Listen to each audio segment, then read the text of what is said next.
KPM. Nak pergi Dabung ke nak pergi Gunung Jerai? Aduh, nak pergi mana ni? Utara ke Pantai Timur? Assalamualaikum Rina. Cikgu, Waalaikumsalam. Tengah fikir apa tu? Cuti-cuti Malaysia ke? Inilah cikgu, saya tengah pening kepala ni. Tak tahu nak buat pilihan. Nak pergi utara ke nak pergi Pantai Timur? Rina tahu tak, selain daripada KTM ni, selain daripada dia menyediakan perkhidmatan mengangkut penumpang, dia ada menyediakan juga perkhidmatan antarabandar dan juga mengangkut kargo. Oh, yang angkut muatan tu ke cikgu? Betul tu Rina. Jadi untuk pengetahuan Rina, KTM ni dia berasal daripada kereta api Negeri-Negeri Melayu Bersekutu. Landasan pertama yang dibina daripada daripada Taiping ke Port Well, Kuala Sepetang. Agak-agak Rina lah masa tu muatan apa yang dia bawa? Biji timah ke cikgu? Betul tu Rina. Okey.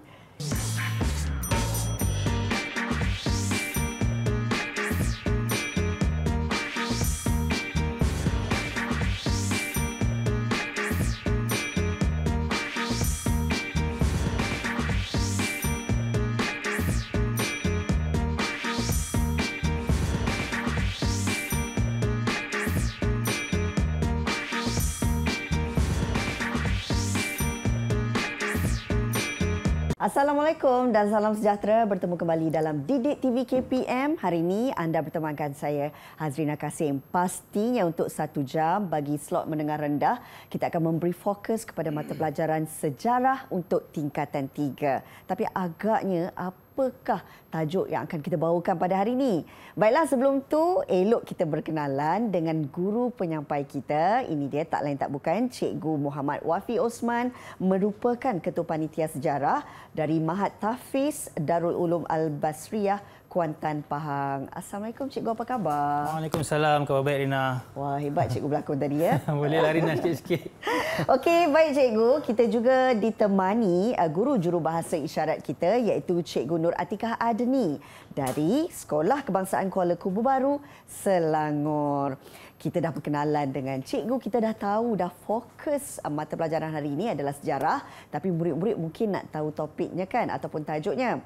Jangan risau, sekejap lagi cikgu akan terangkan kepada kita. Sebelum tu cikgu, nak tahu jugalah pembelajaran hari ini kita akan ditemani oleh murid-murid cikgu kan? Betul Rina. Jadi kalau boleh ada kesempatan kita nak Cikgu Wafi untuk perkenalkan mereka. Silakan. Okay, terima kasih Rina. Bismillahirrahmanirrahim. Jadi alhamdulillah hari ini saya ada bawakan pelajar murid-murid saya daripada Mahat Tahfiz Darul Ulum Al-Basriyah, Kuantan. Jadi yang pertama sekali kita ada di sebelah kanan atas iaitu Akil Amsyah. Ya. Akil, ambai sikit. Okey, Akil. Hai Akil. Okay, kemudian yang kedua di sebelah Akil kita ada Muhammad Syahmi. Syahmi, apa khabar Syahmi? Khabar cikgu. Okey. Kemudian di bawah sebelah kanan sana kita ada juga Iman Ramadan. Iman. Ada Iman. Ya, Iman. Dan pelajar saya, murid saya yang terakhir ialah Ahmad Danish Fitri. Ambai Danish? Ahmad Danish. Okay, Danish.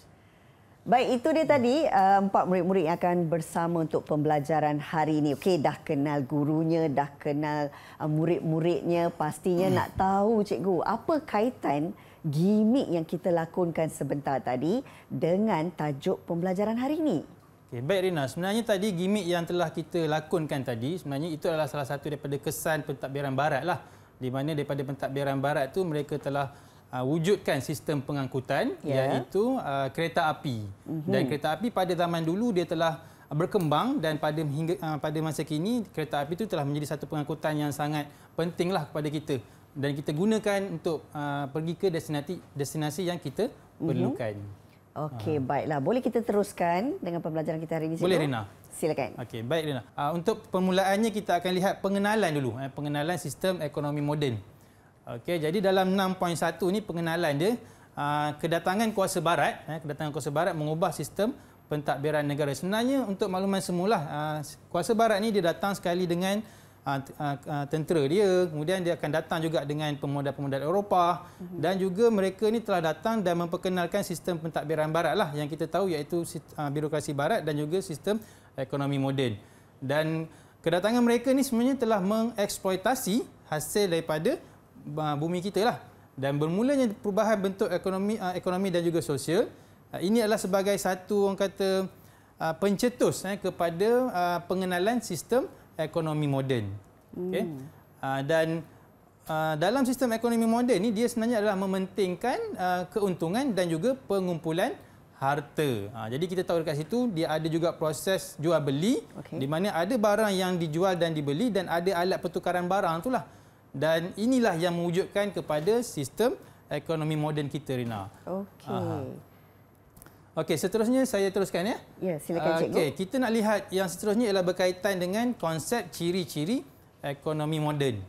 Okey, jadi dalam konsep ciri-ciri ekonomi moden ni dia ada 5 lah. Dia ada 5 ciri-ciri ekonomi moden yang perlu murid-murid tahu dan juga boleh nyatakanlah. Okey, yang pertama sekali kita ada modal. Okey, modal iaitu modal yang besar. Kemudiannya kita juga ada penggunaan teknologi yang moden.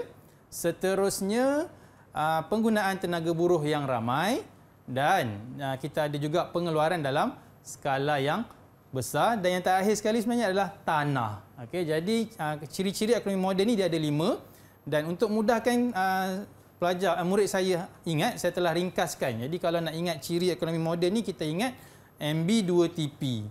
Jadi MB tu maksudnya M tu merujuk pada modal, B tu buruh, 2T tu teknologi dan juga tanah, dan P tu merujuk kepada pengeluaran dalam skala yang besar.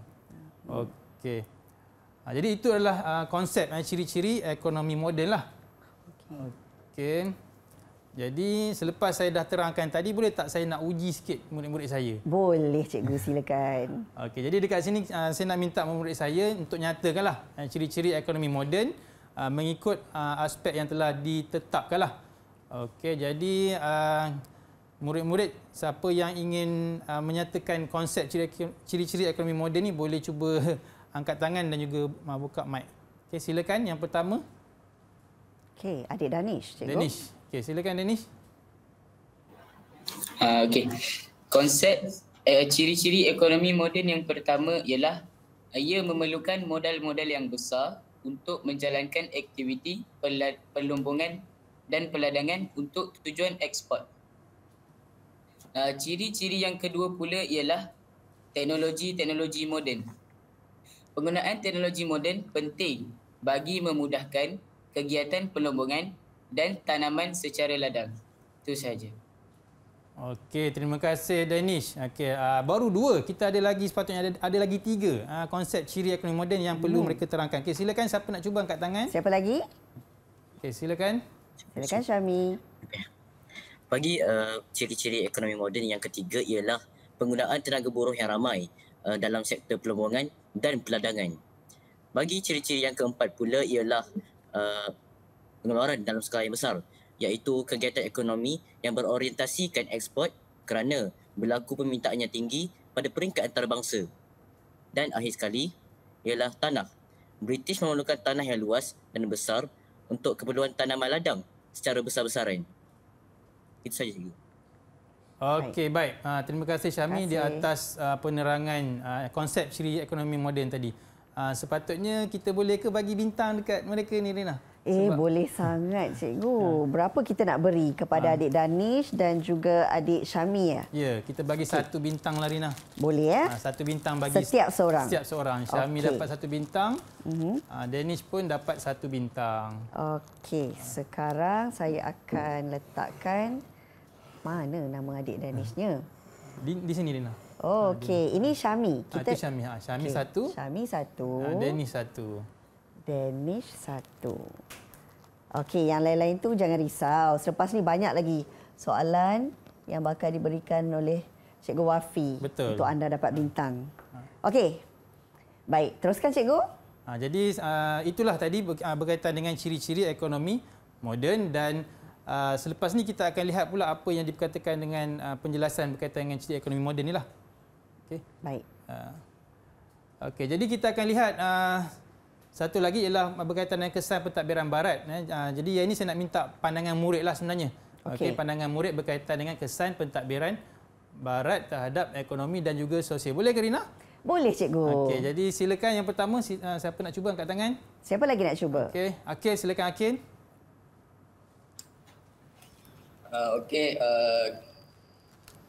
Kesan pentadbiran barat terhadap ekonomi ialah kemajuan pengangkutan seperti kita ada pembinaan jalan raya, kereta api dan juga pengangkutan udara.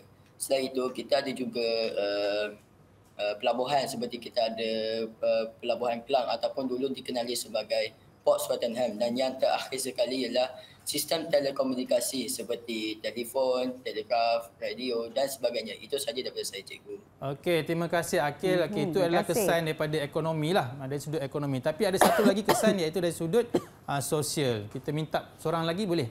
Boleh. Okey, Iman silakan. Iman Ramadan. Iman. Terdapat banyak kesan pentadbiran barat terhadap sosial. Antaranya perkembangan bandar, masyarakat yang berbilang kaum, pendidikan, kesihatan dan lain-lain. Itu saja. Okey, terima kasih Iman. Jadi itulah tadi kita dah lihat pandangan murid. Apa yang mereka boleh katakan di situ ialah kesan daripada pentadbiran barat dari sudut ekonomi dan juga sosial, Rina. Ya, cikgu. Adakah bintang untuk mereka? Memang kena bagi bintang, Rina. Kita bagi 1 bintang. Okey, kita bagi untuk Akif dan juga Iman. Untuk Iman. Yeah. Baiklah. Okey. Itu tadi sedikit pengenalan berkenaan dengan topik ataupun tajuk kita hari ini, kesan pentadbiran barat terhadap ekonomi dan sosial. Banyak lagi sebenarnya kita nak teruskan pembelajaran kita, cikgu, tapi kita nak berehat sekejap, boleh? Boleh, cikgu. Okey, murid-murid, jangan ke mana-mana, terus bersama kami dalam Didik TV KPM.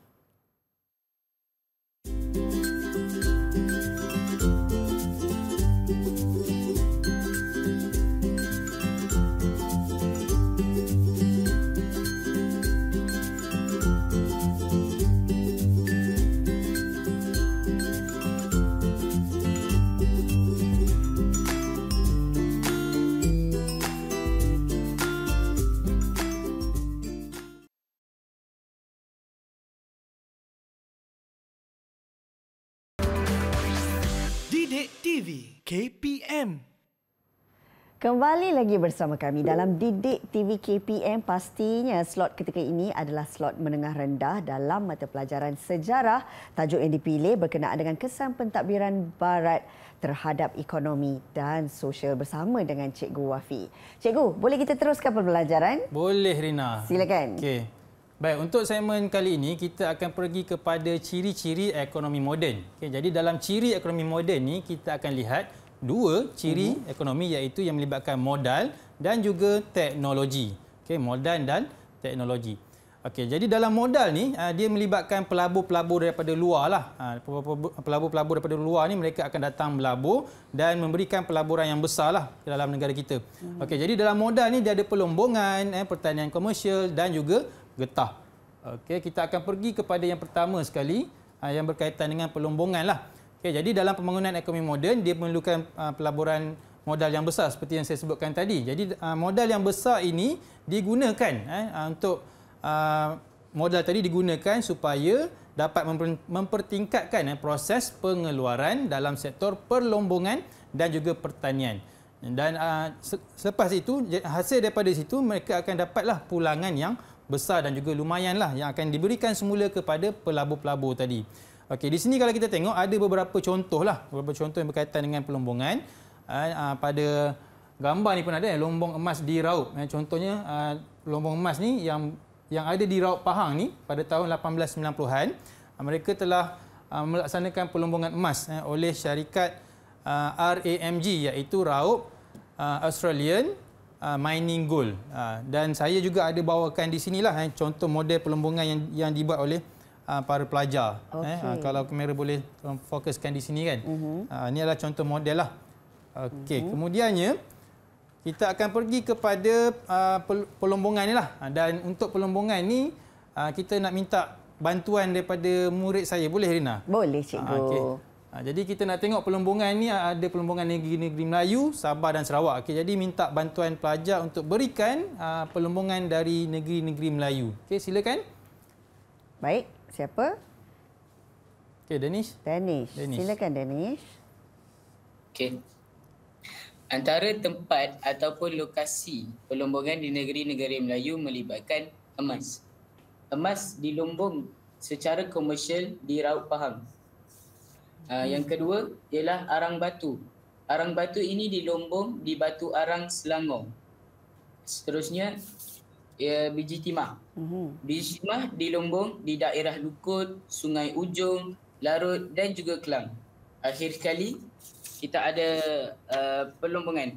Pada tahun 1888 di Sungai Lembing terdapat lumbung biji timah bawah tanah terpanjang dan terdalam di dunia. Itu saja. Okey, terima kasih Danish di atas penerangan tadi. Tapi nampaknya penerangan Danish ni masih lagi belum lengkap sebab masih lagi ada beberapa lagi pelumbungan yang berlaku di negeri-negeri Melayu. Jadi saya nak minta sekali lagi bantuan daripada murid kita.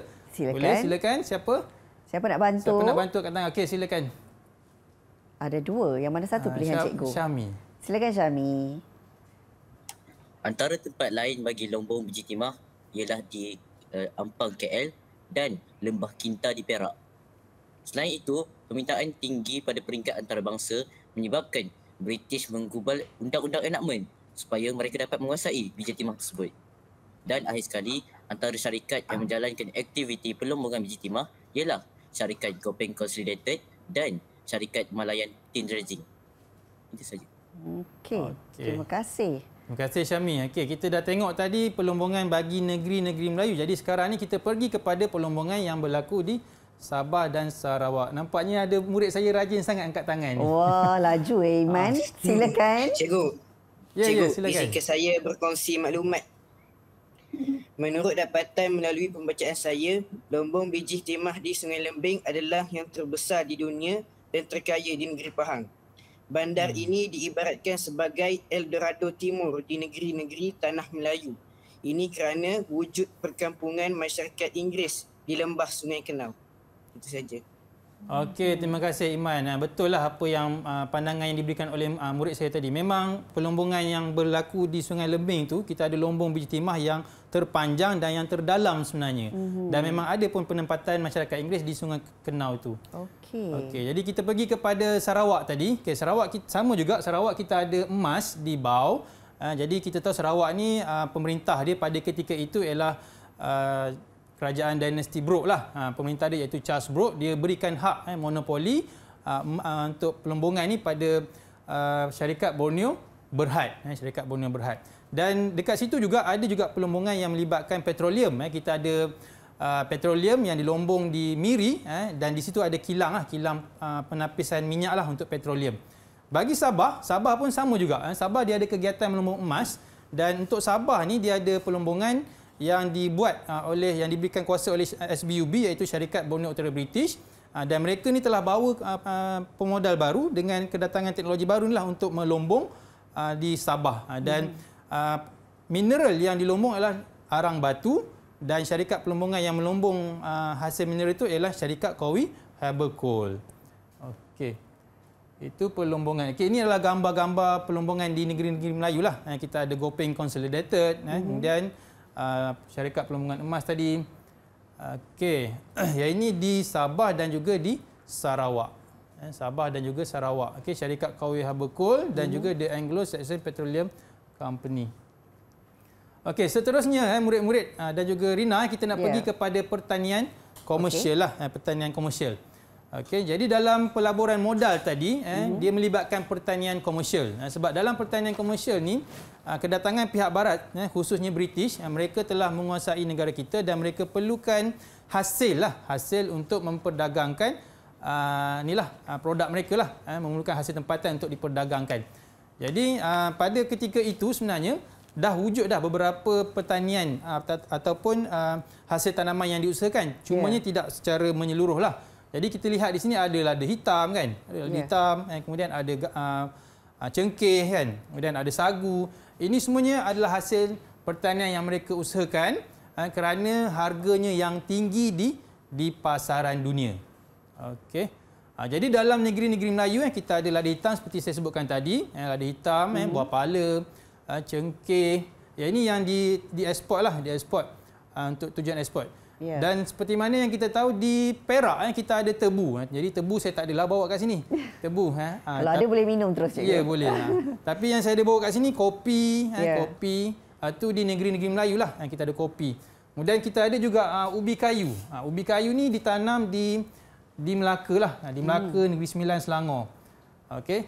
Dan yang paling pasti Rina di negeri Pahang lah, negeri saya, yang paling kata paling terkenal lah, kita ada tanaman teh lah. Tanaman teh yang kita usahakan di Cameron Highland. Teh di Cameron Highland ni sangat baiklah sebab mereka hasilkan teh yang bermutu tinggi lah. Dan syarikat yang mengusahakan teh itu kita tahulah ada iaitu Sime Derby dan juga Guthrie. Okey, itu yang melibatkan negeri-negeri Melayu. Bagi pertanian komersial di Sabah dan Sarawak, kita nak minta bantuan murid lagi sebab saya dah kering tekak di sini. Boleh cikgu. Okey. Jadi minta bantuan murid untuk menjelaskanlah pertanian komersial di Sabah dan di Sarawak. Okey, silakan. Siapa nak bantu cikgu? Okey, silakan Akil Amsyah. Silakan Akil. Okey, bagi di negeri Sarawak, tanaman yang telah diusahakan ialah lada hitam seperti di Kuching. Kemudian kita ada sagu yang telah dihasilkan di Sungai Igan yang berasal dari pokok rumbia. Sekian, terima kasih. Okey, terima kasih Akil. Betul, Sarawak kita ada lada hitam dan juga sagu. Boleh ke kita nak bagi bintang? Oh, boleh cikgu. Okey, bagi bintang. Untuk Akil. Untuk Akil, Sebelum ni ada yang murid-murid jawab tu nak bagi juga ke cikgu? Boleh juga bagi. Kita beri untuk Akil. Akil satu. Yang tadi tu siapa yang jawab? Boleh angkat tangan tak siapa yang jawab Iman tadi? Iman Ramadan tadi. Iman. Okey. Iman. Situ. Okey. Iman dapat 2. Baik. Okey, kemudian kita teruskan Kita teruskan silakan cikgu. Di Sabah. Okey, jadi Sabah pun ada pertanian komersial. Okey, jadi sekali lagi minta bantuan murid untuk okey, silakan Iman. Silakan. Bagi negeri Sabah pula, SBUB melakukan pelaburan dalam tanaman tembakau. Tanaman tembakau diusahakan di Pulau Banggi, Teluk Marudu serta beberapa tempat yang lain. Selain itu, tembakau mendapat pasaran yang baik di Eropah. Tembakau antara syarikat terlibat ialah London Borneo Tobacco Company. Itu saja. Okey, terima kasih Iman di atas penerangan tadi. Jadi Sabah ni dia lebih kepada tembakau lah. Tembakau ni kita tahulah dia untuk ni kan, untuk produk tembakau lah. Dan juga curut dan sebagainya. Okey. Cikgu. Ya.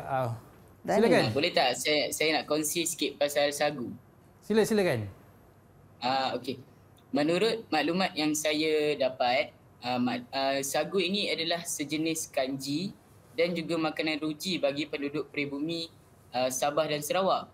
Antara nama lain bagi sagu ialah saksak, rabia dan juga sago. Itu sahaja cikgu. Okey, terima kasih Danish. Maklumat yang diberikan oleh Danish itu tepat. Jadi sagu ataupun sago. Ini adalah makanannya. Makanan penduduk pribumi Sarawak lah. Sagu ada depan ni sagu. Ya. Okey. Jadi kita nak bagi bintang ke cikgu? Boleh bagi bintang. Iman dan juga Danish. Okey. Ini satu bintang. Suka saya bagi bintang ni. Iman. Allahu Akbar. Okey. Danish satu bintang. Danish. Okey, boleh kita teruskan cikgu? Okey, boleh. Silakan. Okey, jadi seterusnya dalam modal tadi kita nak lihat juga getah. Tapi getah ni kita tahulah, getah dia adalah perusahaan yang berkembang selepas daripada kopi. Okey, sebabnya harga kopi ni dia telah jatuh lah. Dan selain daripada itu disebabkan oleh serangan penyakit lah yang menyebabkan kopi ni tidak dapat dikeluarkan lah.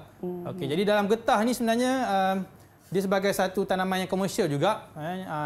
Turut ditanam di negeri-negeri Melayu serta Sabah dan juga Sarawak. Kalau negeri-negeri Melayu ni kita ada beberapa syarikat lah yang mengusahakan Guthrie, Sime Derby, dan tanaman ni diusahakan kebanyakannya di Negeri Sembilan dan di Johor lah. Dan bagi Sarawak pun sama juga. Sarawak pun ada juga tanaman getah. Begitu juga dengan Sabah. Sabah di Jesselton lah. Jesselton sebagai pusat perdagangan getah lah. Okey, seterusnya kita pergi kepada teknologi, Rina. Okay? Kita pergi kepada teknologi. Untuk teknologi ini, saya telah bekalkan murid-murid dengan tugasan projek sebenarnya. Okey, jadi setiap daripada mereka ni dibekalkan untuk satu projek. Dan kita nak minta murid-murid kita untuk angkat hasil kerja yang telah pun mereka siapkan. Okey, sila angkat hasil masing-masing. kerja. Wah, hebatnya. Okey, jadi cikgu akan bertanya, Danish Fitri, apa yang kamu hasilkan tu? Ini model kapal korek, cikgu. Okey, Iman Ramadan? Ini adalah model turahan pokok getah. Okey, Akil Amsyah, apa yang kamu hasilkan projek? Menara Lomo Petroleum. Okey, dan Syahmi? Ini adalah model semayang anak pokok getah. Okey, jadi ini adalah tugasan projek yang mereka hasilkan dan kita nak minta mereka terangkan sikit boleh? Boleh. Okey, silakan Danish, silakan. Danish. Okey. Kapal korek adalah teknologi yang diperkenalkan oleh syarikat Pahang Consolidated Company, Malayan Tin Dredging dan juga Gopeng Consolidated. Kapal korek ini digunakan untuk pelombongan biji timah. Itu saja. Okey. Baik, terima kasih Danish. Seterusnya kita pergi kepada Akil Amsyah lah. Sebab dia melibatkan pelombongan juga. Ya. Silakan Akil. Okey, ini adalah Menara Lombong Petroleum yang pertama di Miri Sarawak. Syarikat The Anglo-Saxon Petroleum Company, mereka telah melabur dalam pelombongan petroleum di Sarawak pada tahun 1882.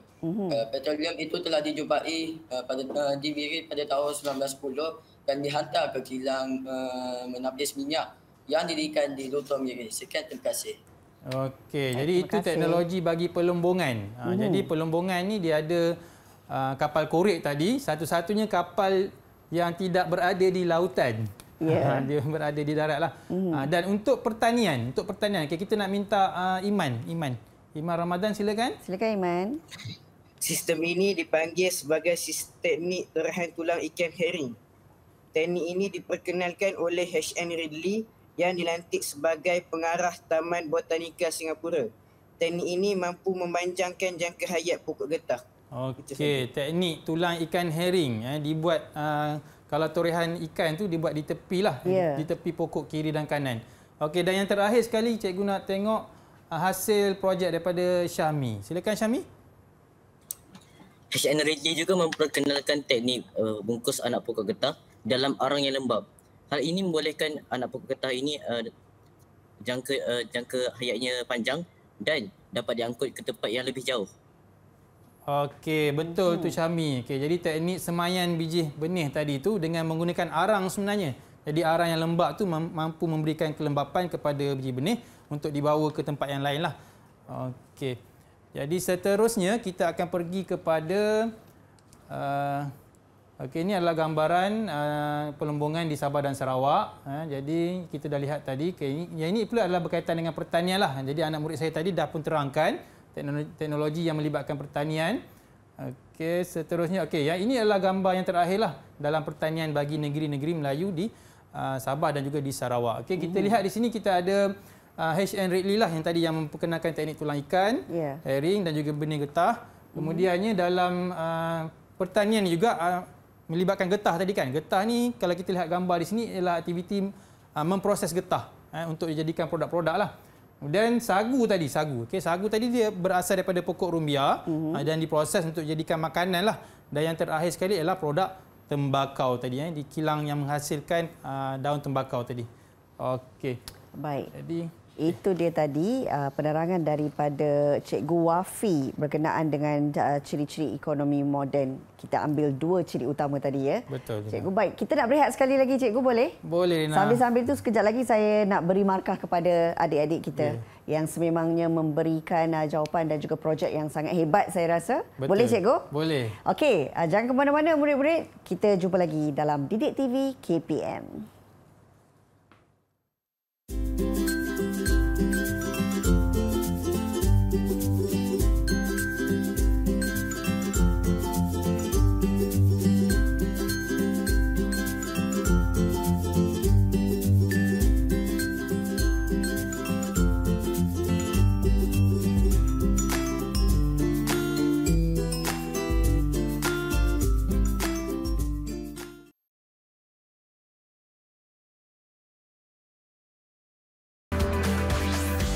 Didik TV KPM. Kembali lagi bersama kami dalam Didik TV KPM. Pastinya mata pelajaran sejarah hari ini kita memberi fokus kepada kesan pentadbiran Barat terhadap ekonomi dan juga sosial bersama dengan Cikgu Wafi. Baik Cikgu, rasanya murid-murid dah tak sabar nak teruskan pembelajaran hari ini. Silakan. Okey, terima kasih Rina.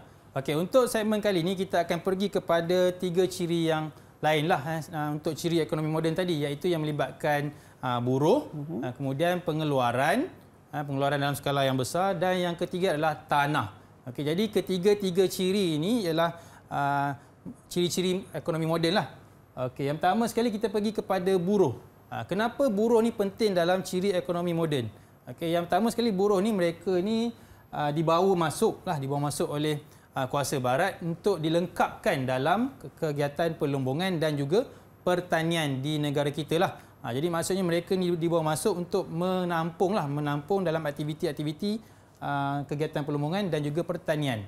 Okey, bagi negeri-negeri Melayu terdapat banyak buruh yang dibawa masuk, dan buruh-buruh ini ditempatkan di kawasan perlombongan biji timah.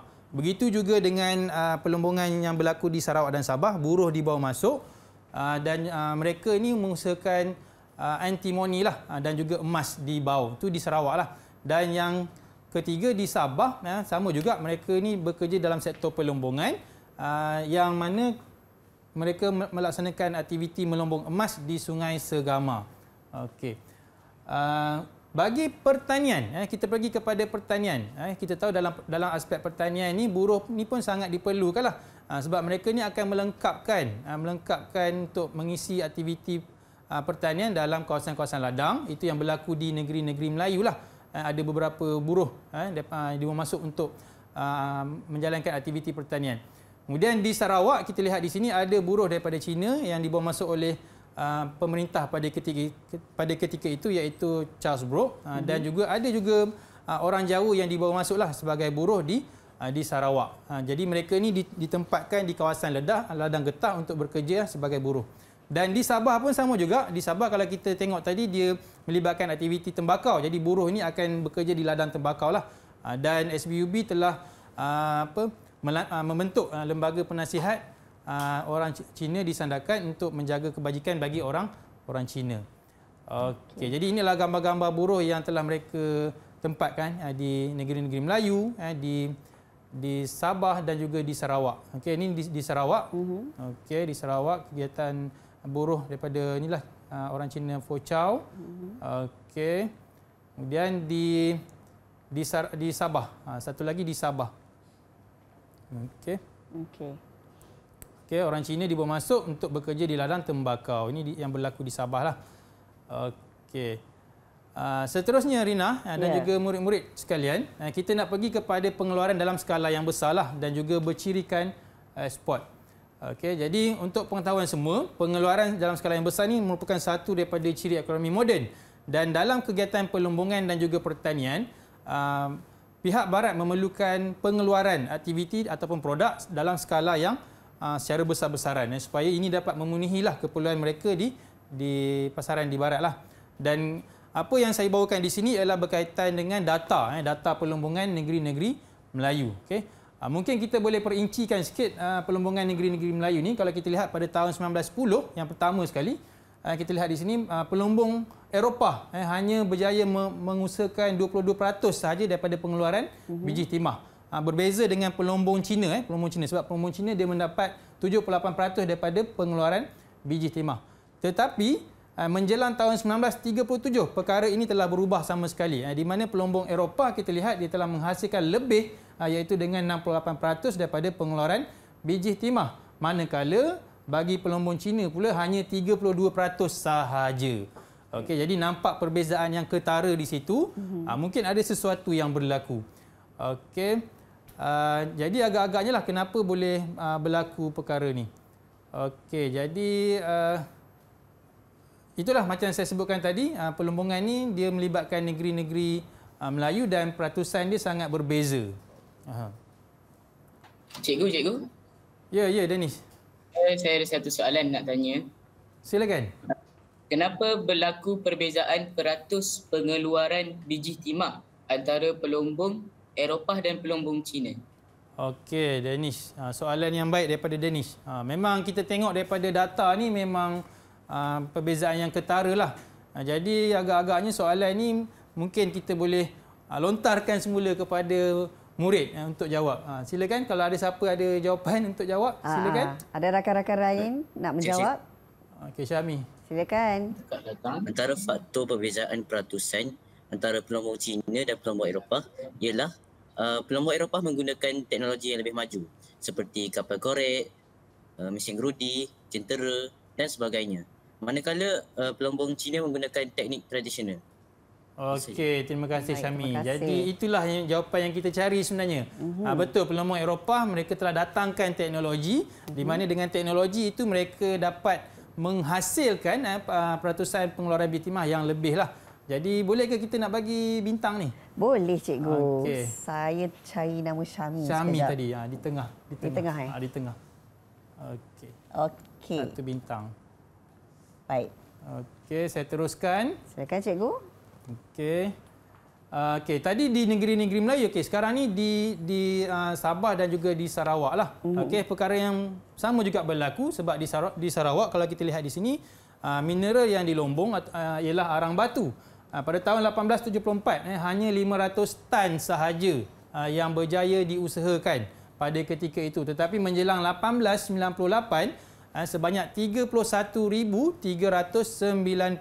tan pengeluaran arang batu di Sarawak.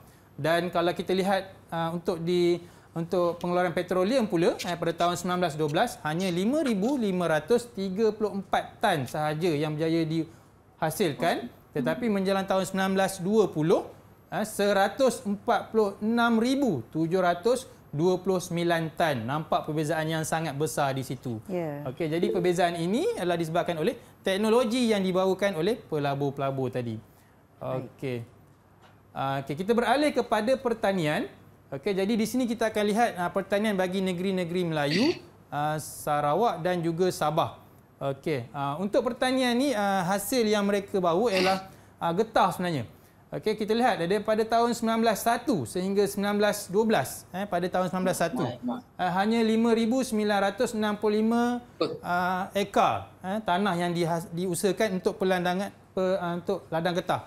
Tetapi selepas 11 tahun kemudian, iaitu pada tahun 1912, sebanyak 642,000 jumlah ladang getah yang diusahakan.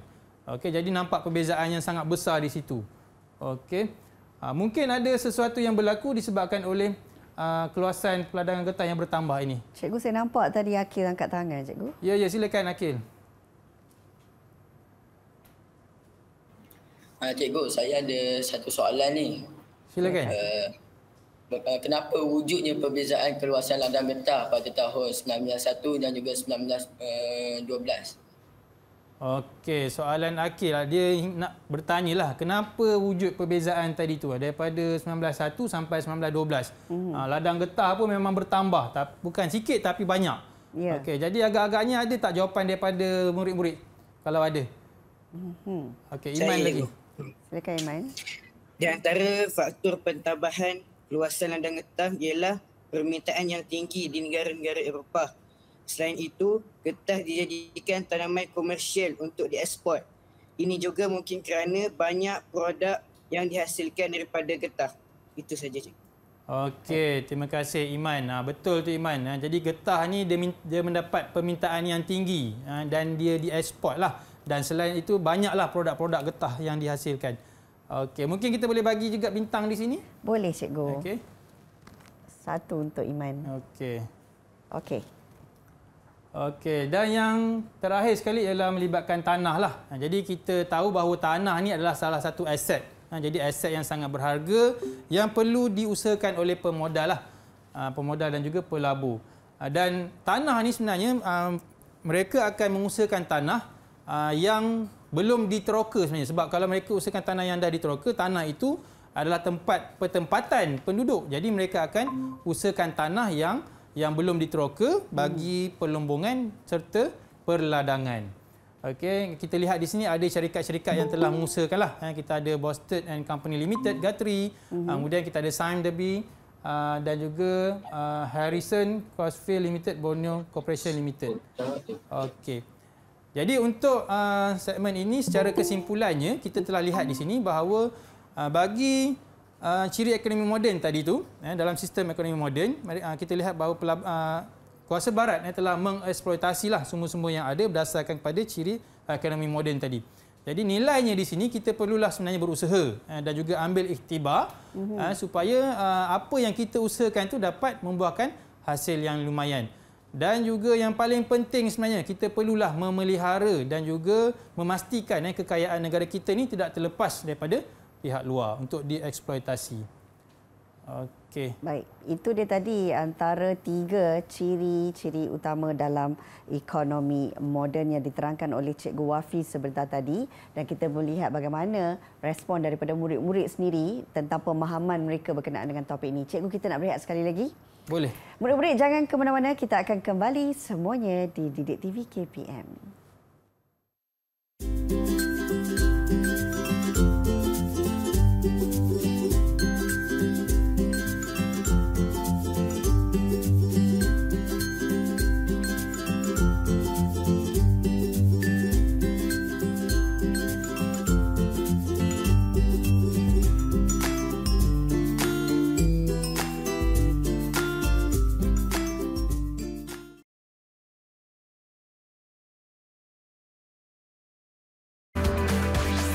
Didik TV KPM.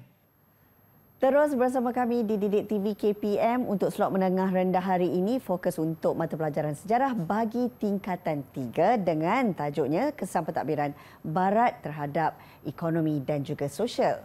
Cikgu Wafi, apa lagi yang perlu murid-murid faham berkenaan dengan topik ini? Okey, terima kasih Rina. Untuk topik inilah yang terakhir yang kita akan lihat pentadbiran barat yang berkaitan dengan ekonomi lah. Yeah. Okey, tetapi di sini kita ada 4 elemen yang perlu kita tahu, iaitu perundangan, jabatan dan agensi kerajaan. Kemudian kita perlu tahu juga kewujudan syarikat perwakilan, dan yang terakhir sekali sistem kewangan dan juga insurans. Tetapi Rina dan juga murid-murid yang berada di talian, hari ini kita akan bincangkan 2 saja perkara pentinglah, iaitu yang melibatkan jabatan dan juga agensi kerajaan serta sistem kewangan dan juga insurans. Okey, boleh saya teruskan? Teruskan Cikgu, silakan. Okey, yang pertama sekali dalam jabatan dan juga agensi kerajaan ni, kita lihat di sini semasa pentadbiran British, mereka telah menubuhkanlah beberapa jabatan yang sangat penting untuk beroperasi pada ketika itu. Contohnya kita ada Jabatan Kerja Raya. Jabatan Kerja Raya ini dia telah membinalah beberapa bangunan seperti bangunan Sultan Abdul Samad, Masjid Jami' Kuala Lumpur dan juga Karkosa lah. Dan selain pada itu juga Jabatan Pertanian ni British juga menubuhkan Jabatan Pertanian lah, sebab kita tahu getah sangat penting pada ketika itu. Dan jabatan ini dia telah membuat penyelidikan tanaman dengan menyediakan pakar teknikal kepada pengusaha ladang serta pekebun kecil. Dan untuk itu sebenarnya bagi meningkatkan lagi perkembangan getah, mereka telah tubuhkan juga Institut Penyelidikan Getah Malaya RRIM lah pada tahun 1926. Okey, di sini kita ada beberapa lah gambar seperti Ibu Pejabat Kereta Api, Astana Kuching, Pejabat Pos. Okey, sebenarnya dalam jabatan dan juga agensi kerajaan ni, British dia telah meningkatkan keberkesanan sistem pengairan dengan menubuhkan Jabatan Parit dan juga Tali Air lah. Dan juga ada lagi beberapa jabatan yang lain. Kita ada pos, kita ada telegraf, kereta api, dan juga kesemua jabatan ini sangat penting pada ketika itu. Dan di Sabah dan Sarawak pun ada juga jabatan kerajaan seperti pos dan juga telegraf. Okey. Cikgu, nampaknya Syami yang angkat tangan tu, Cikgu. Okey, silakan Syami, ada soalan ke?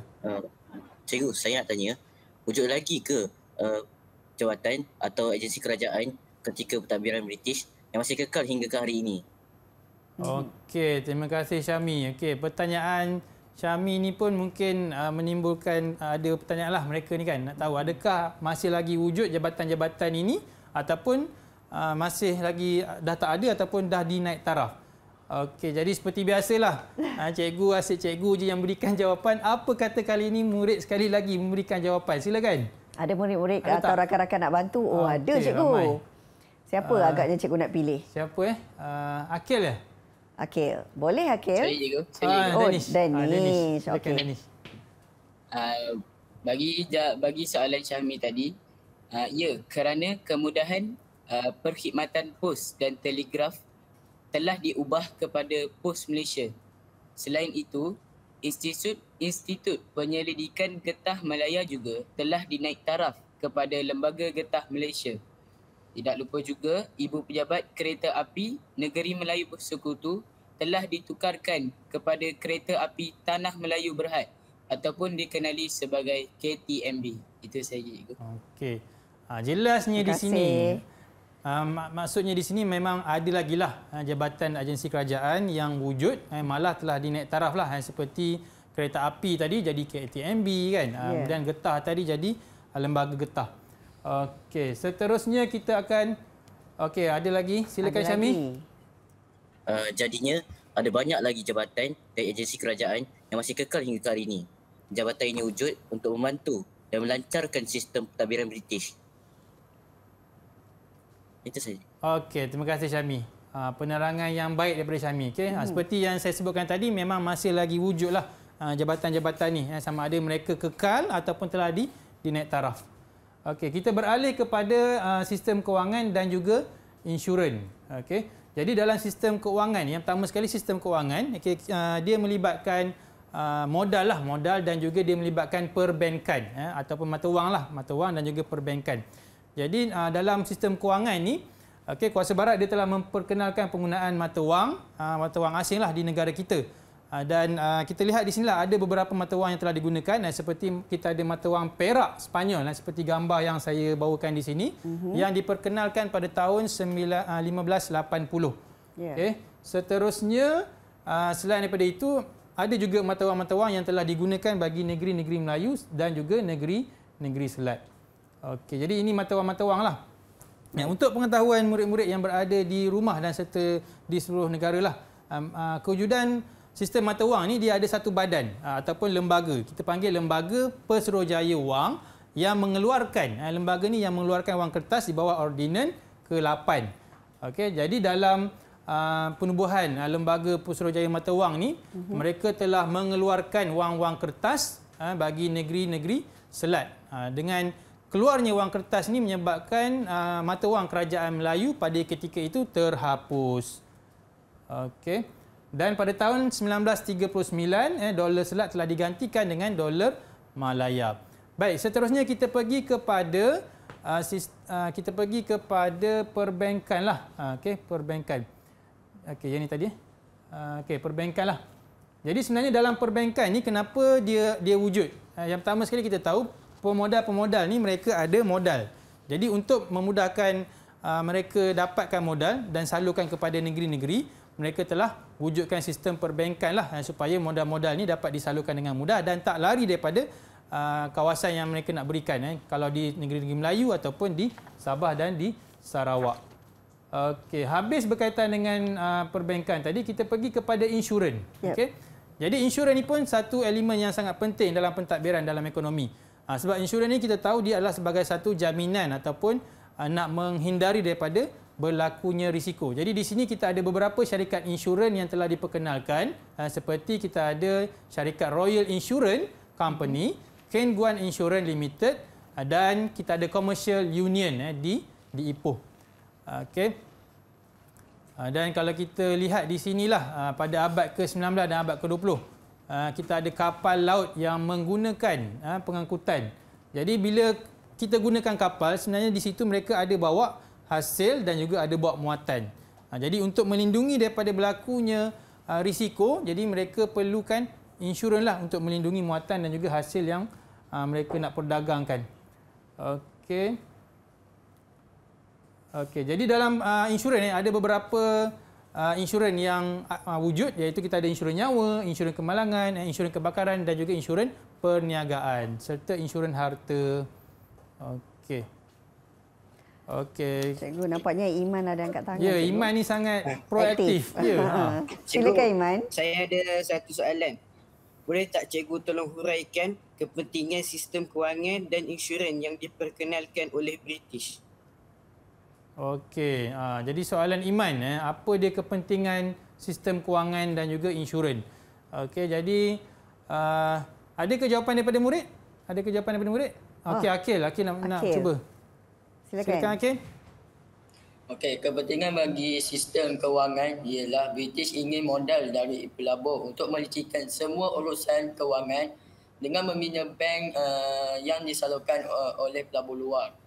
Selain itu, kepentingan bagi sistem insurans pula ialah yang pertama dapat melindungi kewangan, melindungi aset dan juga persediaan untuk menghadapi risiko. Sekian, terima kasih. Okey, jadi itulah tadi kepentingan insurans dan juga modal tu lah. Okey, jadi seterusnya kita pergi kepada kesimpulan lah selepas saya dah terangkan tadi, cikgu dah terangkan tadi.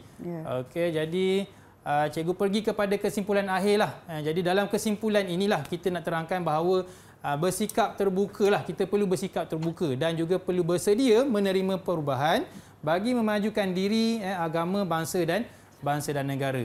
Walaupun pihak barat telah memasuki negara kita, pengaruh barat ini memang tak dapat kita nafikan lagi. Jadi dalam nak mempertahankan tu, kita perlulah mewarisi dan juga mempertahankan warisan tradisi bagi membentuk masyarakat yang harmoni serta negara yang sejahtera.